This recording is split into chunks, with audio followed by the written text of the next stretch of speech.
With a major selection of the looks your kiddos love starting at just $4 in the Walmart app, a new school year means a stylish new them. Who knew? Find skater skirts and Crocs that say, I'm casual but cool. Sparkly sneakers that say, it's my classroom, you're just learning in it. And preppy polos that say, I'm the teacher's pet, even if they're mommy's menace at home. Find their favorite styles starting at just $4 in the app. The Walmart you thought you knew is now new. This episode is brought to you by Indeed. When your computer breaks, you don't wait for it to magically start working again. You fix the problem. So why wait to hire the people your company desperately needs? Use Indeed's sponsored jobs to hire top talent fast. And even better, you only pay for results. There's no need to wait. Speed up your hiring with a $75 sponsored job credit at Indeed.com/podcast. Terms and conditions apply.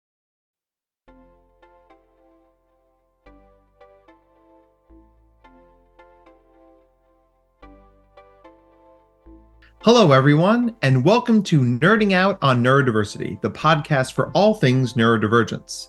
I'm Dr. Matt Zakreski, clinical psychologist and professional speaker, and I'm happy to be your host through the wild trails of the neurodivergent world. And I'm Jake Noonan, educational coach and humanities teacher, your co-host and producer, and I'm thrilled to help share the stories and the experiences of wonderful people in the world of neurodiversity.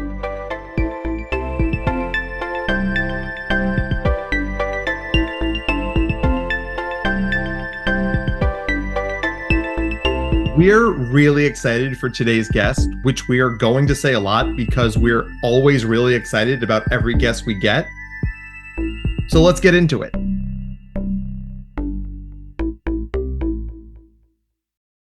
Hello, everybody, and welcome to another episode of Nerding Out on Neurodiversity. I am your host, Dr. Matt Zakreski, clinical psychologist, professional speaker, published author, general glad fly, man about town. I do many things, wear many hats. And with me, as always, is my co-producer and co-host, Mr. Jake Noonan. Say hi, Jake.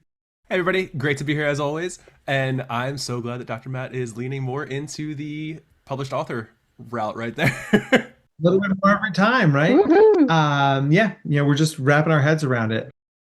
So today, guys, we are going across the pond, and we're having our first ever podcast guest from Scotland, which we are very excited about. Please welcome Ina. Ina, it's so great to see you. Thank you for being here. Thank you for having me, Matt. So excited to be here. I've been looking forward to this all weekend. Yay! Yes, we try to be something people look forward to. Otherwise, they wouldn't listen to us. So. Yeah, that would be awkward. I know Scotland is just a small part of who you are. So could you please tell our listeners who you are and what you do? And we want to learn all about you. Well, actually, originally, I'm from Germany, born and raised. So I've been living in Scotland for 18 years now. So, yeah. Let me start somewhere else. So I'm Ina, and I am the BEO of BeelieVA Business Support. And I help and connect neurodivergent business owners and entrepreneurs to find the perfect team and find the perfect fit for their business to help them grow, help them scale, and take overwhelm away from them. And I'm really on a mission to find the right fit for people out there that are looking for business support, that are looking for somebody to support them in their business with their administration or whatever else is out there, from worker bees to business partners, whatever it is, because I truly believe that the right people can make the biggest difference in somebody's business and somebody's life when it comes to supporting you with anything in your business, mainly admin, but I try and help people connect with an accountant, with somebody doing SEO, et cetera, because trying to find somebody that can work with somebody that's neurodivergent and has the ability to adapt to that can be quite tricky. And as a neurodivergent person, trying to reach out to somebody or to a variety of people in your business can be super, super challenging. So, and that's where I come in. I love that. And I was going to say, because I know I've met a few people from Scotland in my life, and I was like, your accent doesn't sound like you're Scotland. Yeah. So I was like, okay. So I have this. Where in Germany did you grow up? I grew up in Mainz, which is close to Frankfurt. So yeah, I grew up, hence my kind of undercover German accent. I grew up with Americans, so I've been speaking English since I was 4, I think. Yeah, I can't even remember when I started learning German. We always had Americans in our house. My mom used to live in the States before I was born. My brother actually grew up there. His first language is actually English. So he learned English before he learned German. So yeah. Oh, wow. So there we go. That was a nugget of information. And do you have a Bundesliga team? Yeah, Mainz. I didn't want to assume, right? Well, I couldn't say anything else. I get in trouble. But they fought so hard to get into the Bundesliga. So hard. It was such a good story, yeah. As long as you don't pull for Rangers, I think we'll be all right, Well, I pledged the fifth. Yeah. Depends on which Rangers we're talking about, the Glasgow Rangers or the Rangers for like football, American football. Oh, well, I was talking about the Glasgow Rangers, but that's fine, right? We are turning off our entire European group. Podcast numbers are going to plummet in. Yeah, don't. It's best not to go there. It's like church and state, and in this case, it's kind of connected. So yeah, let's not do that. We at the Neurodiversity Collective enjoy all teams of all sports. The very first proper football match I ever saw was Manchester City versus Glasgow Rangers, and a guy gave me a Man City scarf, and this is when Man City was terrible, right before they got the oligarchs. And I was like, I'm going to love this team forever, which of course meant that like Rangers are the worst. It's the things you hang on to from your childhood. Yeah. Okay. So I've met a lot of people with C-suite titles, right? CEOs and CFOs and CIOs, but you are the first person with your title I've ever met. And that's why I was like, this person's got to be on our podcast. So, Ina, tell us what your job is and like, what is it? How does it work?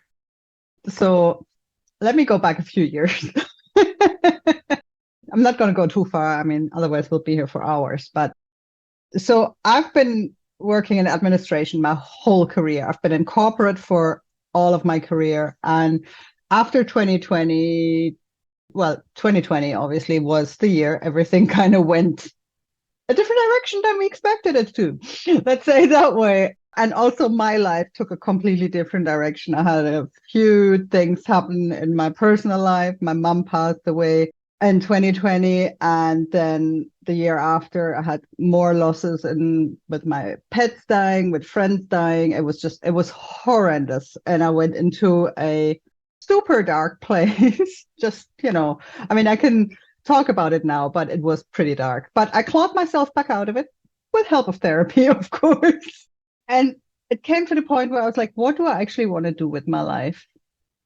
Towards the end of 2021, I was like, what the hell am I doing with myself? Do I want to, continue this rat race in 9 to 5, or do I actually want to do what I want to do? So I was like, what can I do? And I researched. And funnily enough, on TikTok, something came across my feed that really rang true for me. There was somebody there. It was a virtual assistant. So a virtual PA, essentially. I was like, oh, okay, let me look at that and research. And I was like, I've been an admin all my life. I've been an admin for nearly 30 years. Well, I've been an admin for 30 years. This is something I can do. So yeah, I researched and started building my website, started building my business, and just did that for about, I don't know, probably about a year until I handed in my notice at my day job. So I ran the 2 businesses. I was still employed, but ran my business. So I was a VA. That's how I started out, the normal inbox management, diary management, helping people with their processes. But because my background is also as a team manager, as an operations manager, I look at processes from a whole different angle. I look at a process and see, okay, how can we make this better? How does that fit in with the rest of the company? How does it all connect? I need to connect things in my life. It's my ADHD brain probably that just wants to connect all the dots. All of them, yeah. So it quickly became apparent that just being just a VA with a normal kind of, do the task was not. I like doing it because sometimes your brain needs a break and you just want to clean out an inbox, which I still love. But, there's more to it. And I started working pretty much from the get-go with neurodivergent business owners. Even some of my neurotypical business owners are definitely neurodivergent. They just don't know it yet. Well, they know, but they're in denial. So I just let them be. But yeah, and I was introduced to my first official neurodivergent, or my second neurodivergent client. I think it was beginning of last year. And we started working together. And from then it snowballed. And it was also a bit of a journey of discovery for myself, because I always knew that my brain was different, and I always thought I was the weirdo in the room, that didn't really fit in, and that, I don't know, I was different. And then when I started working and started becoming a part of the neurodivergent community, I was like, oh my God, this makes so much sense. My life has started to make so much more sense. It was eye-opening. It was insane. And I'm quite lucky that I'm quite organized. I'm an organized ADHDer, I suppose. And that's a good thing. And I can organize my clients really, really well. Organizing myself, let's ignore that side of it because that can occasionally fall off the cliff. But overall, with my clients, I have a plan. I know exactly what I'm doing. It's regimented and we're getting this done. And yeah, so this is kind of how we do it. And because I work with so many neurodivergent clients, the support looks different for every single one of them. This can be just from, I have clients that I check in with every morning. We have a quick 15-minute call, get priorities done, look at what's the most important thing for the day, because they want that accountability. Mm-hmm. They know Ina's going to phone me in the morning. I need to have this done, Or other clients, we just check in with WhatsApp, and others we have like a once a week kind of connection call to kind of talk through priorities. Again, the accountability comes in. I do a lot of body doubling with a lot of my clients, because doing receipts, for example, for their taxes is like, oh, and like, can we put a body doubling in? Yes. Or just doing simple, mundane tasks that are an absolute dread. We'll just do them together and we get it done. So yeah, body doubling, one of my favorite things, because I get so much done as well and I get so much out of it. And yeah, sorry, that was a whole monologue. It's almost like we invited you on our podcast or something weird. Yeah, sorry. It's like, oh. Well, it's a good story. And I think a lot of people who would listen to our podcast are familiar with body doubling, but let's just make sure we name it just for those out there who don't know. So what is body doubling? Body doubling is essentially getting together with, in this case, me, to get things done. It's like a co-working session, but and it could look different for every single one of us. Sometimes somebody just needs me to be there in the present, even if it's just a virtual meeting, while they do their tax or while they do, writing that newsletter or whatever task they need to do. It's just for me to be there. And while they do their thing, I'll do my thing. I'll write my newsletter while they're at it. And sometimes it's talking things through, just brainstorming, looking at priorities, all of these things. So it can take different forms depending on what my client needs. And that can also vary with each client for each session. Sometimes it's just a downloading of brain. And other days it's just getting stuff done. So it just depends. Body doubling is one of those things that when I name it for people, I'm like, so this is what we're going to do. And this is how I think it's going to help you. And they're like, wait, there's a name for that? I'm like, yeah. My favorite way to describe it to people is like, you're on the phone with your mom And while you're on the phone with your mom, you walk around your entire house and you end up putting the dishes away and like filing some paperwork and cleaning up the kids' toys. And mom, if you're listening to this, I'm still listening to you. I love you. I just am also doing other things. Yes. The presence of another person tilts the scales just enough that the executive functioning can slide downhill. Executive function. Oh my God, I did not know that it was actually a thing. And all of the terms like, RSD and all of those things. And I'm like, it has a name. Face blindness is actually a thing. It's been eye-opening. It's been a journey. I can tell you that much. I've learned so much in the last 2 years. It's insane. So if you don't mind talking a little bit about RSD, that's another one of those buzzwords that people are like, I'm hearing that. What does that mean? So for me and for a lot of my clients, and I've actually had a client this weekend that really suffered from a really bad bout of it because somebody said something. So to put it in simple terms, right? I think the simplest way to explain it is your manager sends you a message saying, can we talk? Jake's like, yep. Heart rate instantly up. Instantly. Catastrophe. Oh my God. What have I done wrong? What's the problem? I'm the worst employee ever or person ever. Blah, blah, blah. All of these things. I'm going to get fired. Gonna lose my job. I've done everything wrong. All of these things come into your brain and you are going to be an absolute wreck by the time you speak to your manager. And your manager says, oh, you've done a really great job there. I just wanted to tell you that. Why didn't you just say that?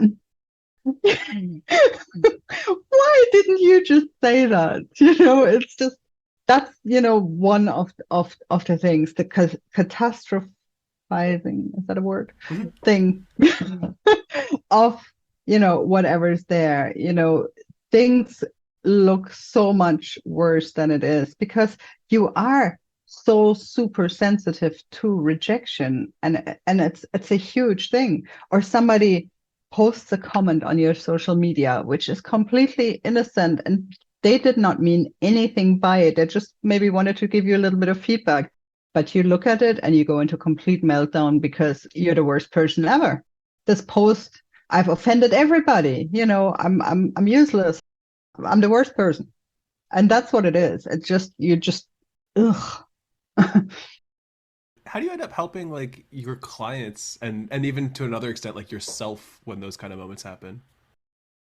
I think for myself, now that I know that this is actually a thing, it's gotten a lot easier because with all of the things, that pile of paper that's next to my desk that I walk past 5 times a day without taking it downstairs with me, I give myself grace for that now.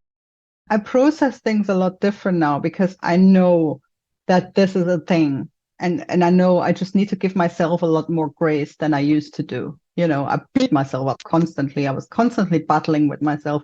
Whereas now I'm just like, yeah, it is what it is, And yes, of course, there are days when things are worse than others, depending on our hormones and all of those things that are going on in our bodies and our mood and the moon, I would say, has a lot to answer for as well, I find. Yeah, I kind of manage it a lot better now. And helping my clients through it, I think it helps them to have an outside voice that they trust, but still an outside voice. The client I was talking about earlier, we were messaging over the weekend. Usually I don't message my clients over the weekend, but I knew he was in meltdown on Friday. So, I didn't mind when he messaged me over the weekend because I was at my laptop anyway, doing things and message back.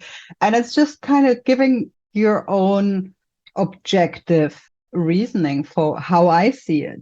This is the way I see it. I think the two of you just need to have a conversation and you need to have a chat and just, it's not as bad as it looks. It's been a misunderstanding in this case, which it was, which I've seen, but they have not seen it. For them, it was like the worst thing. I can't continue this way, yada, yada, yada.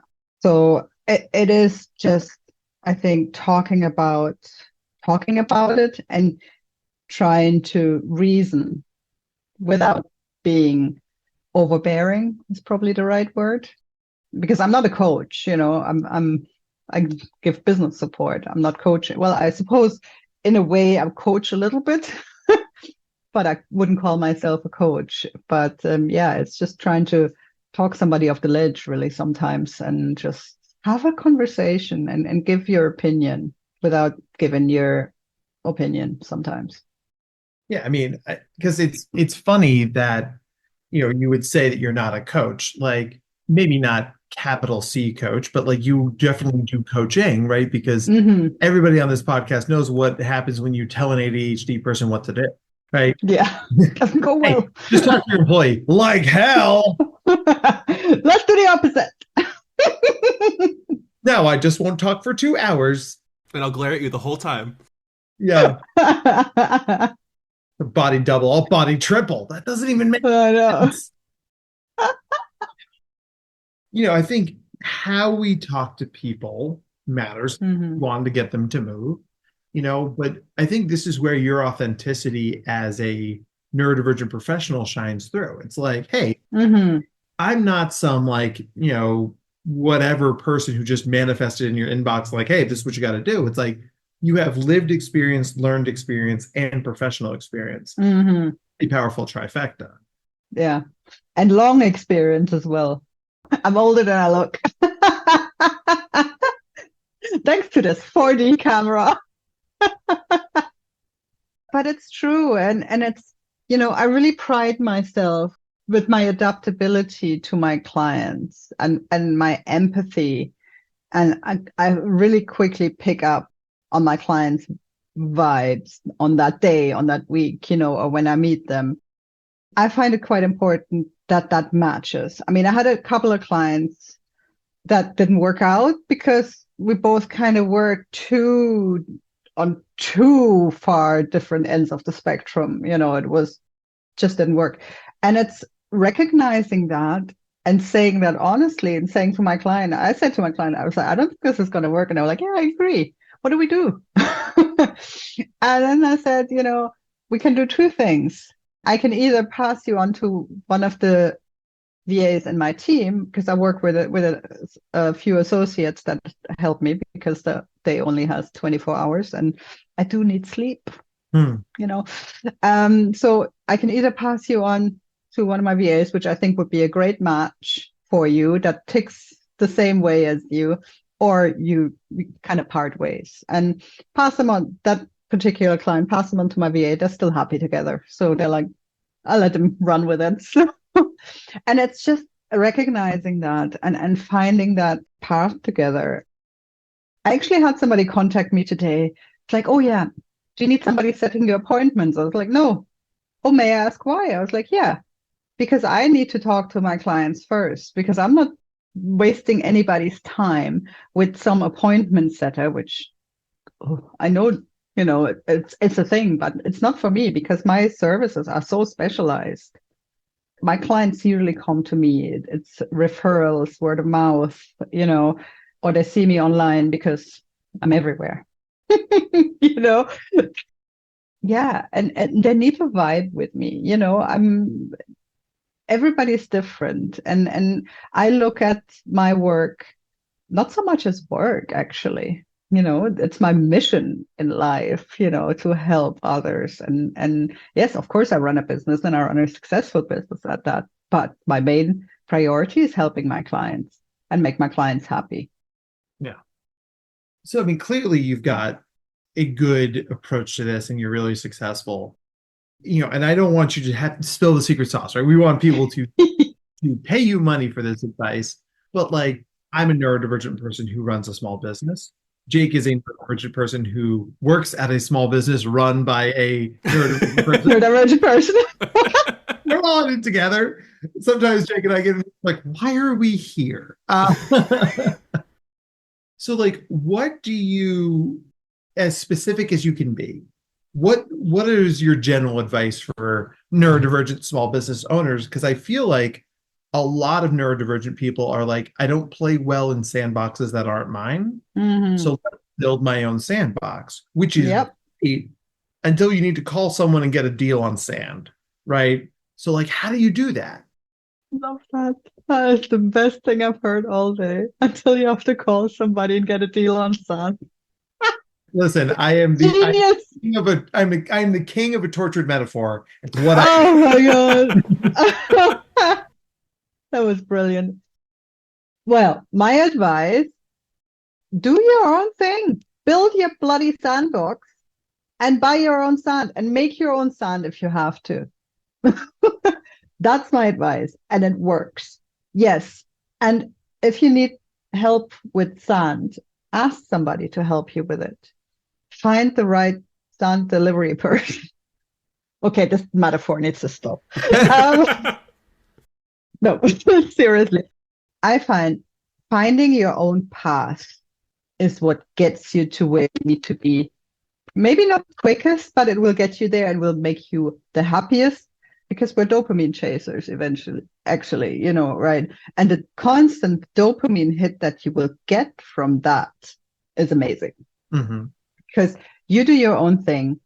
Yes, you need to adhere to not some of the rules, but kind of some of the guidelines, I'd say.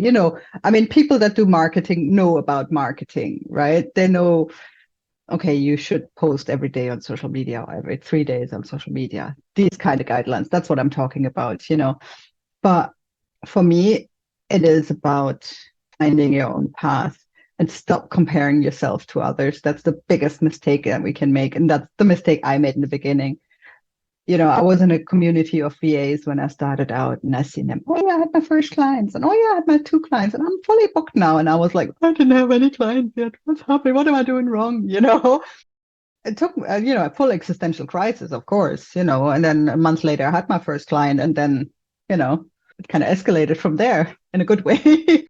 But I always did my own thing. I always followed my own kind of path and did my own thing. And that's also a reason why I started building my community for neurodivergent business owners, because in the beginning, I did not know who to ask.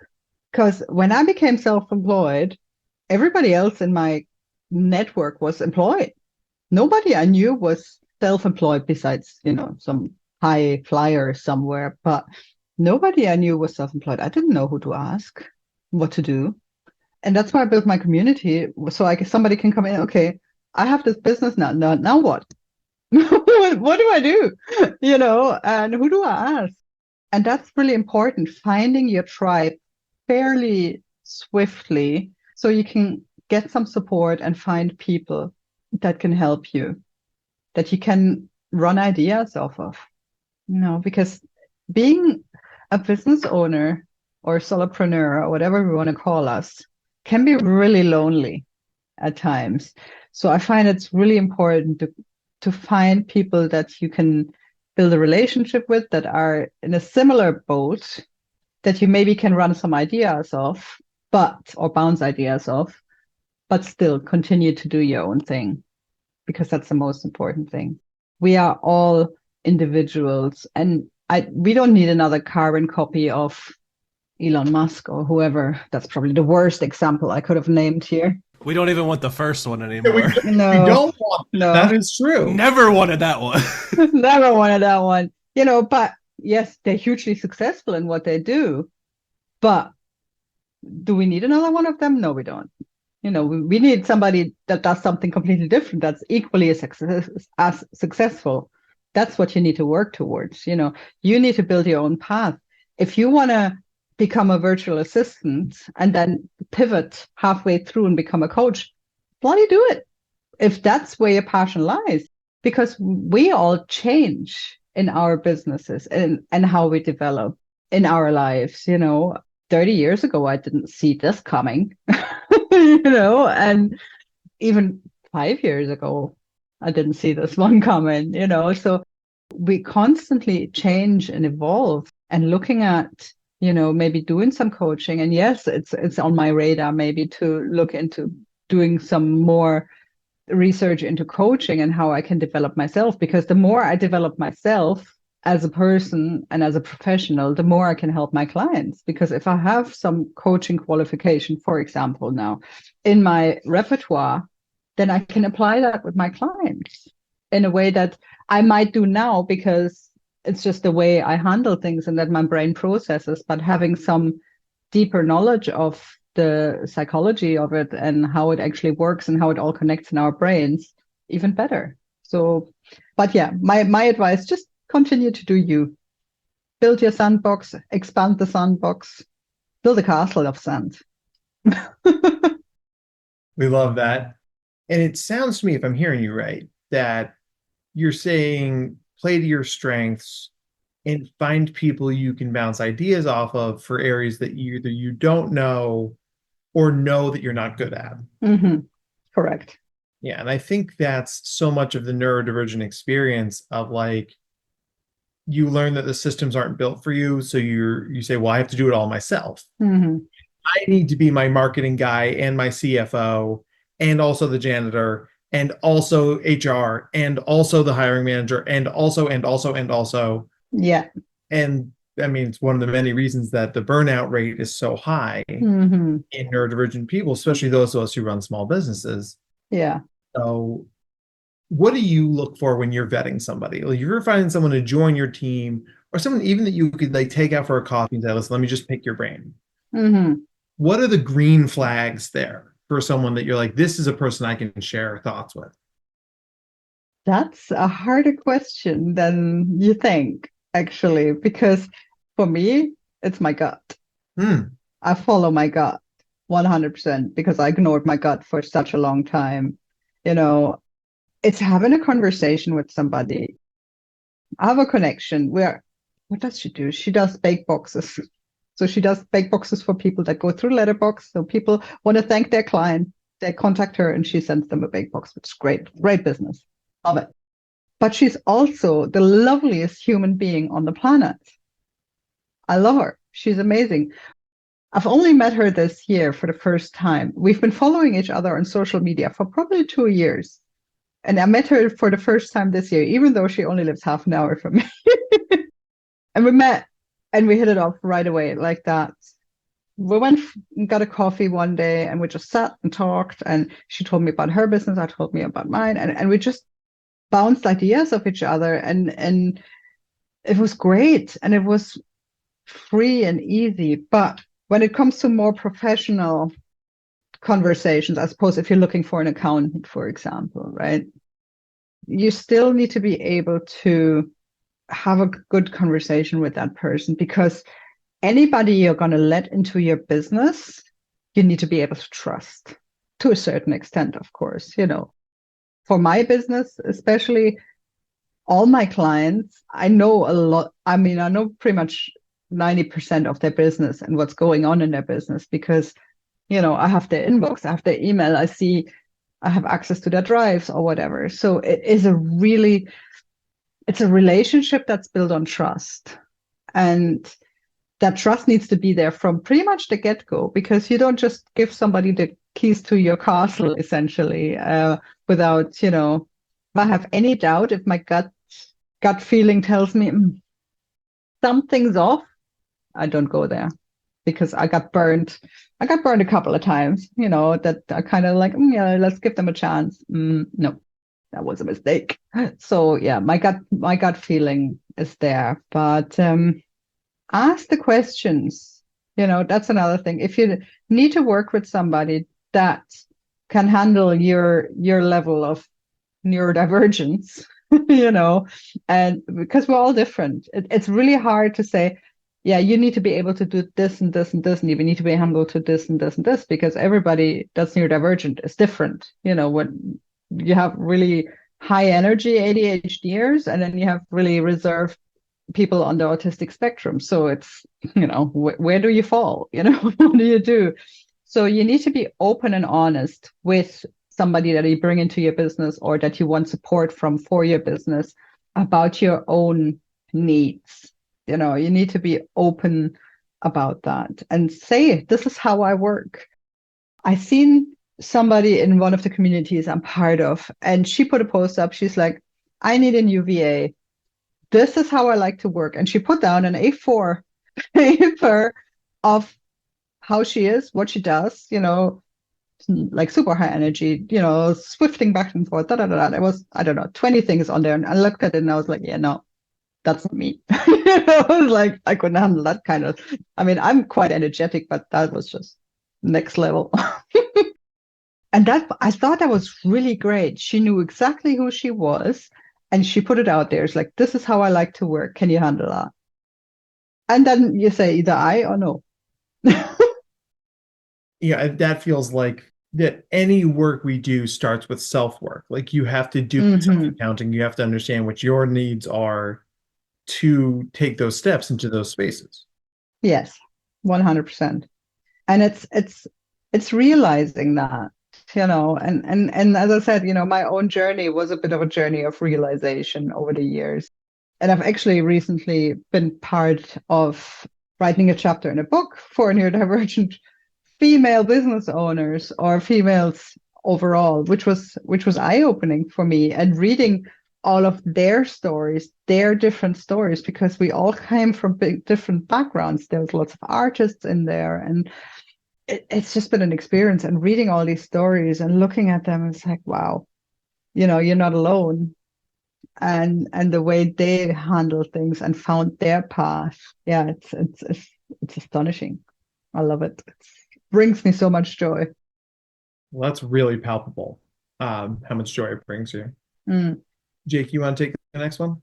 Yeah, I was curious actually, like hearing some of like what you've been saying about the different clients that you have, the different businesses that you've looked at, businesses that you've like worked with.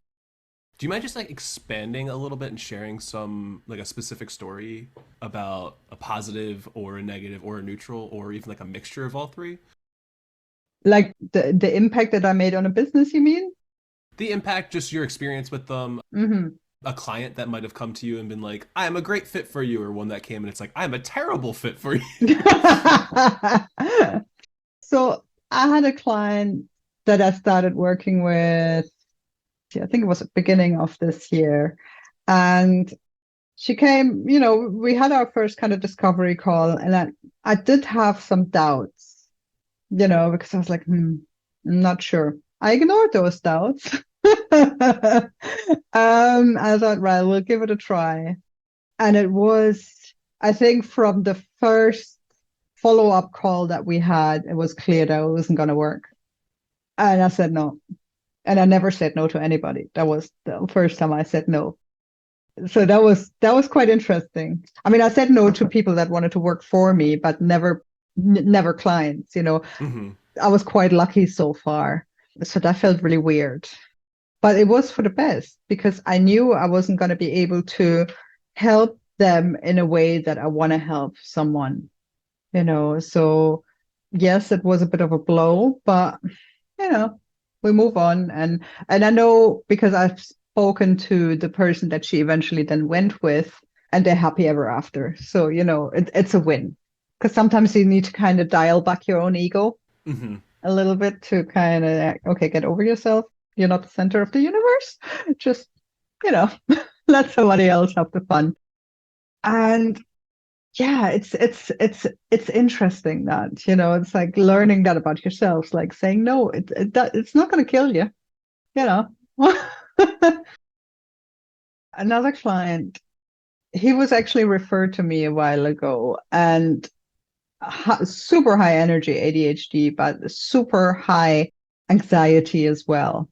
A lovely person, so much knowledge in there. And he was really struggling with like confidence, and then for me, it's really looking at, okay, how do I get through to that level of, anxiety that was there? Because very brave mask, happy face, and yes, everything is fine.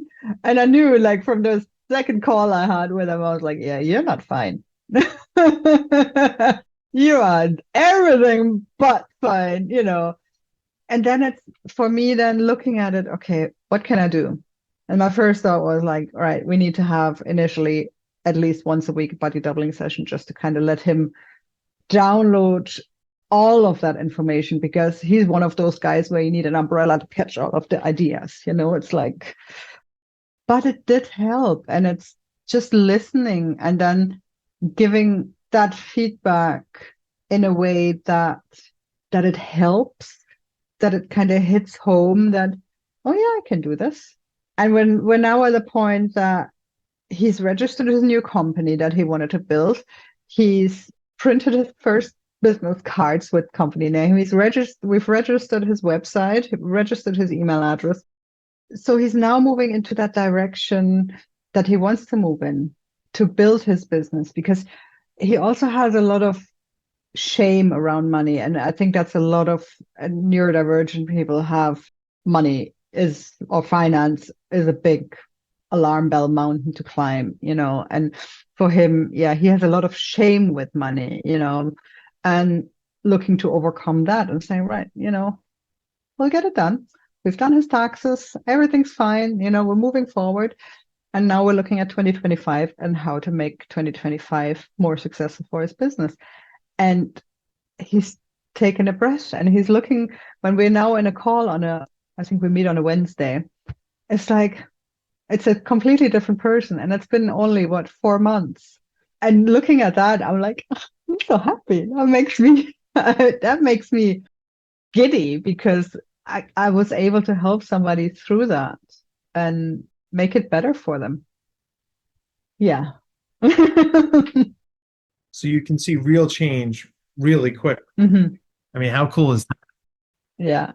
Yeah. It's not always the case. I mean, some, not all of the time is that kind of severe or that quick, or sometimes it's just bimbling along nicely, which is also fine. But yeah, seeing something change like that is like, yeah, this is why I do what I do.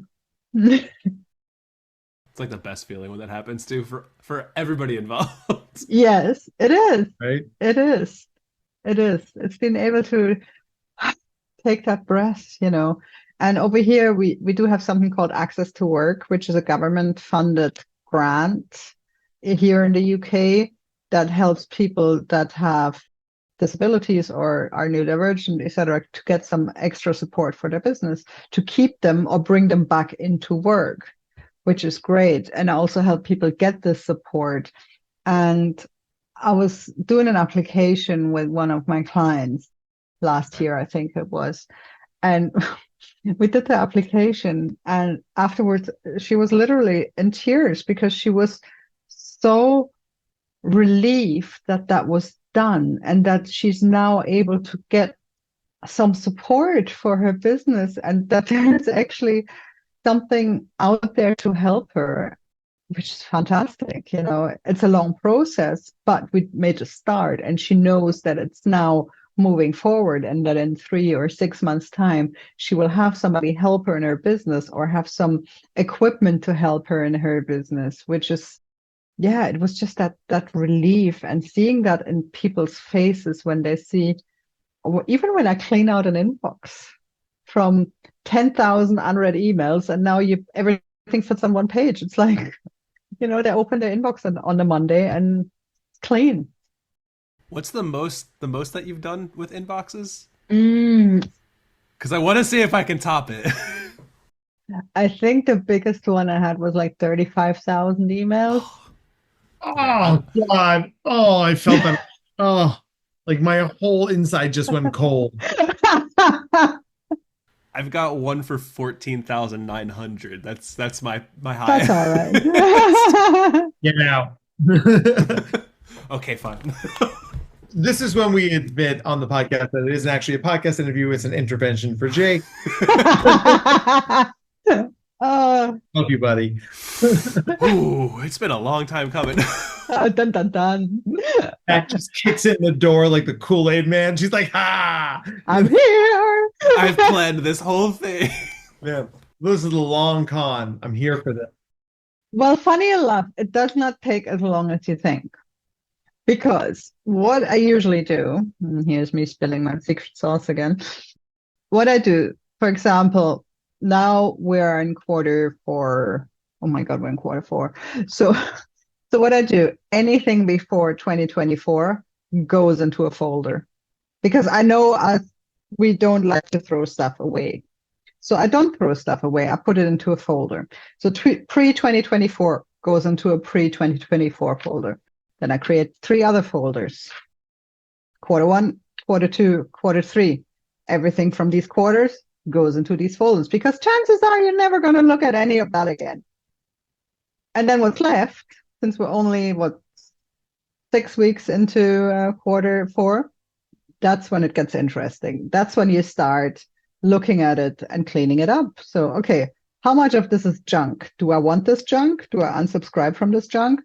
So I usually kind of move everything that I think is junk into a folder called stuff I might not read. Move that in there. Then that leaves only kind of emails from friends, family, business, all of that stuff. That's when it gets interesting and we go through the nitty-gritty and then I find out what's actually there. So the big bulk of your 14,000 emails is probably not as bad as you think. That just goes into a folder and it leaves you with maybe 300 emails that we need to take care of. That's the secret. It's not a big secret. It's a big enough secret for me. But it is doing it. It is getting it done. And that's the issue. Because emails for all of us, it's like, yeah, I'll do it tomorrow. And tomorrow never comes. I mean, my own inbox, I have 5 email inboxes, I think. My own Gmail inbox up until the end of last year was pretty much the same, along the same lines of yours, because, Gmail is just my dumping ground for everything. Then last Christmas, I had enough, and because all my clients were off, and I was like, what am I going to do with myself? So I cleaned my own inbox. That's so desperate I was. Like, what would you like to do on your holiday break? I'm going to clean out my entire email inbox. I'm going to organize my whole life in 3 days. Woo! I know. Rock and roll. Yeah. Well, before we start to have too much fun cleaning up our inboxes, gang, we unfortunately have to start wrapping up. I know. We talked so much and so quickly, and it was just, we loved hearing from you. We loved learning from you. So, Ina, this is when Jake and I we each have one wrap-up question. Ooh. Dun, dun, dun. I'm going to start us off. If you could have one superhero on speed dial, who would it be and why? Oh my God. Oh, that's a hard question. That's what they pay me for. The ephemeral they. So who do I go with? Well, there's 2 answers to that. Loki, because he's funny and wicked. Ooh. Love. And Wonder Woman, because, well, she's Wonder Woman. And she's fucking awesome. I approve of those answers. Well done, you. I hate being put on the spot. That was... I'm sorry ahead of time for putting you on the spot again. Oh, that's fine. I'm warmed up now. Bring it. Perfect. What's your favorite word and why? Ooh, that's a good one. What's my favorite word and why? It would be daft saying something else, but believe with double E. Because belief can hold so many meanings, right? Believing in yourself, for one, believing in others, believing in whatever you want to believe in. But I think the main thing is believing in yourself. That's what it comes down to, and it's been so profound for me starting to believe in myself after I kind of found my path. That, yeah, I think that's my word. And that was quite profound saying that out loud, because obviously I started my business, BeelieVA. Well, my business was called something different up until last year, but last year BeelieVA came into my brain, and well, that's what it's been ever since. So, there, believe. Perfect. Love it. It's like a very Ted Lasso-esque answer. Yep, absolutely. What a brilliant way to make it full circle, bringing up Ted Lasso. I know. Probably after this call, in typical ADHD fashion, I'm going to be like, I should have said that answer. That would have been much. So you might get an email with 17 different answers in about an hour or so. Part 2, the email. That actually happens a lot more often than you'd think. So, all right. So, Ina, thank you for answering our questions. They were great answers. Is there anything you want to send our audience home with? Any words of wisdom? Words of wisdom. Well, as I've been saying, believe in yourself and ask for help if you need it.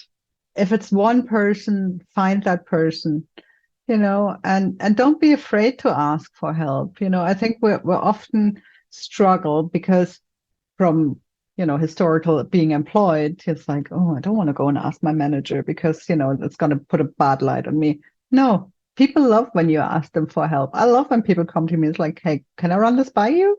Yes, run it all by me. Yeah, so that's that. I mean, I feel lifted and I feel like I'm going to believe and ask for the help I need in my job. And I hope listeners that you take this advice to heart as well. None of us can do this on our own, and we all go further when we go together. Yes. So we hope that you ask for help and receive it when you ask for it. But for everybody here at Nerding Out on Neurodiversity, thank you for your attention and your audience and willing to tolerate my long, tortured metaphors. It's what I do best. But we had a blast today. We always do. So thanks for being a part of the journey with us. For everybody here, I'm Dr. Matt Zakreski, along with Jake. Say goodbye, Jake. Take care, everybody. It's good to see everyone. Good to hear everybody. And Ina, just one last thing. If you can let everybody know where they can find you. Oh, yes. So they can find me either on LinkedIn, Ina Jeffrey, or on Facebook, again, Ina Jeffrey, or my website is beelieva.co.uk. So that's BeelieVA.co.uk. And if you are neurodivergent and you're looking for a group and an awesome community to be part of, NeuroBuzz is my community. So you can find me there as well. So as I said, I'm everywhere. Makes sense. Thank you for sharing that too. We'll make sure to put it in the show notes. There you go. Awesome. All right, everybody. Take care out there. Thank you so much. Nerding Out on Neurodiversity is brought to you by Dr. Matt Zakreski and the team at the Neurodiversity Collective. To learn more about the Neurodiversity Collective or to be a guest on the podcast, please visit our website at www.theneurodversitycollective.com/podcast. Audio and production by Jake Noonan. Show your support by subscribing, leaving a 5-star review, and telling your friends about us. Our Instagram and social media handles are at #NoonPodcast, NOON podcast. Your support is appreciated and keeps us going. All discussions presented on this podcast are strictly for informational purposes, awareness, and understanding. The advice presented is not and should not be considered to be therapeutic in nature. If you have any mental health questions, please contact your provider. All rights reserved.